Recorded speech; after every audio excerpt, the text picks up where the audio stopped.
Welcome, everybody, to this week's edition of Valpo Football Weekly, presented by Lakeshore Bone and Joint Institute, as we wrap up the season with the head coach of the Valpo football program, Andy Waddle. Brandon Vickery with you. Always a pleasure as we talk Valpo football with you. And Coach, well, for the second straight week, you battled back from behind. This time you couldn't quite climb all the way back. What are your thoughts as you look back to Saturday's game against Butler?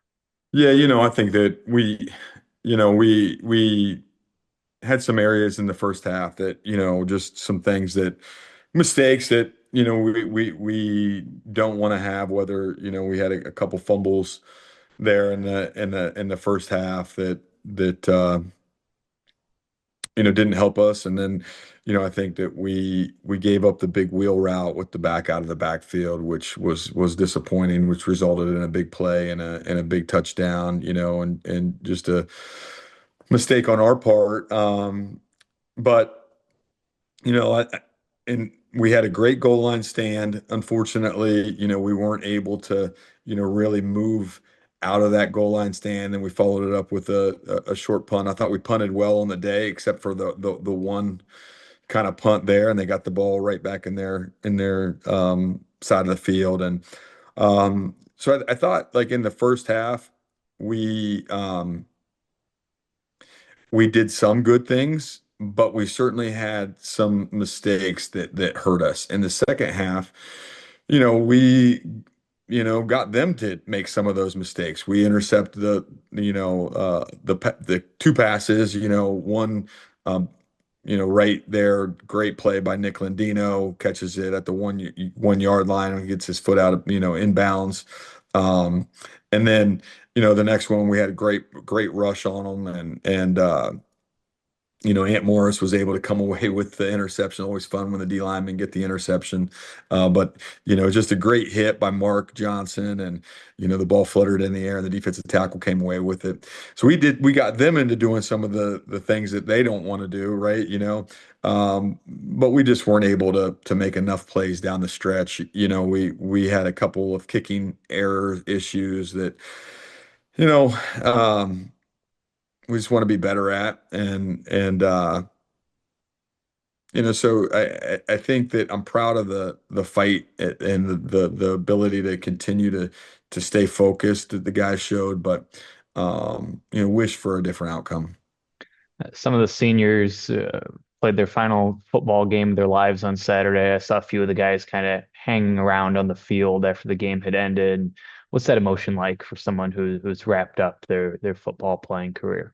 Yeah, I mean, I think it's tough. For me, I remember, kind of my my last game, that I thought I'd played right, and just kind of hanging out a little longer before you take those pads off. And then I decided to come back for one more year, and um, I just remember just taking, every moment that next year was you realized how close it was, because I'd gone through the year before kind of thinking that maybe that was going to be my last year. When you played that extra year, that fifth year, I think, I certainly, when my pads came off for that last time, it felt more like, all right, this is the end. We have some of those guys that have the ability to come back. Not sure what all what all they're going to do and whatnot, but I know that, for me, it was really a great experience to come back. And when I finally took those pads off, it felt more like, at peace, even though we didn't win my last game, right? Oftentimes, that happens for more teams than it doesn't happen to, because, when you start adding in playoffs and things like that. But I think that, you know, um, losing in a tight game to your rival, certainly adds an element of unfinished business, but also, just that last thought of, hey, it's over. It's kind of it stings a little bit. Your quarterback, Rowan Keefe, seemed to be playing his best football toward the end of the season. Three touchdowns and no interceptions this week. How'd you describe Rowan's journey over the course of the season and how he was able to improve toward the end of the season? Yeah, I'm proud of just the grit that Rowan continued to show up with. I mean, no one wanted to be more successful than Rowan, right? And I think that, obviously, some of his failures early in the season. I mean, I think that he learned from those. He got better throughout, but they bothered him too, right?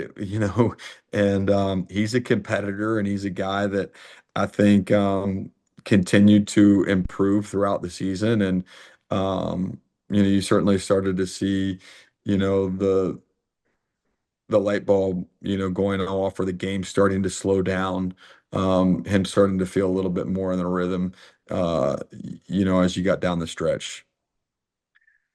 For you, obviously, you had plenty of experience as a college football head coach, but I'm sure in some ways this year was a learning experience for you. First year Division One FCS, Pioneer Football League here at Valpo. What did you learn over the course of this season as in your first year as Valpo head coach? Yeah, no doubt. I mean, like a ton of experience in just being around college football, and a ton of experience as being a head coach, but never being, at this level. I think that there was a lot to learn, and continuing to learn, right? And I think, one of my challenges to myself and to my staff is how can we, grow and be better, and so we're certainly, you know looking at all those things. I mean, I would say that the list is too many to list out here on things that we need to improve on and things that we've learned. But I can tell you that really impressed with the level of play across the Pioneer Football League.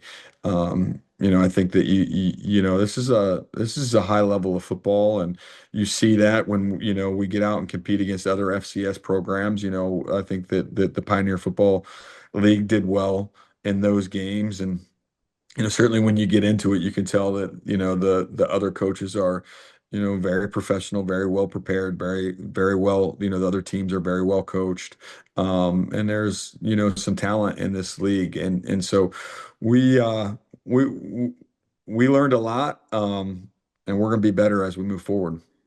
For some insight for fans that are familiar with what the schedule and the routine is like during the season, what is this part of the year like, both for the players and for you as coaches? Kind of what happens next for Valpo football? Yeah, so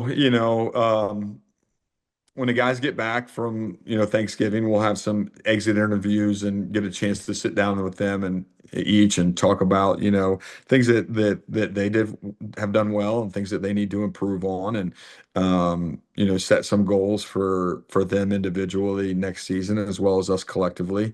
And then they're in the weight room, and we're heavy onto the recruiting trail. We've been on the recruiting trail for since I got here, right? It's just it changes a little bit, but really heavily since the spring, and then in the season that continues to go on. But we'll start to have guys on campus. We'll get out and we'll go see guys, and that kind of stays thick on recruiting, until February. And then in February, you kind of really start to gear in a little bit more on your morning workouts, or your weight room stuff, and preparing for spring practice. And it's heavy into spring practice and in March and April. And then after spring practice in April, it's heavy into junior recruiting, and that goes on during spring practice as well, right? Because we'll have 600 guys probably visit, during spring ball.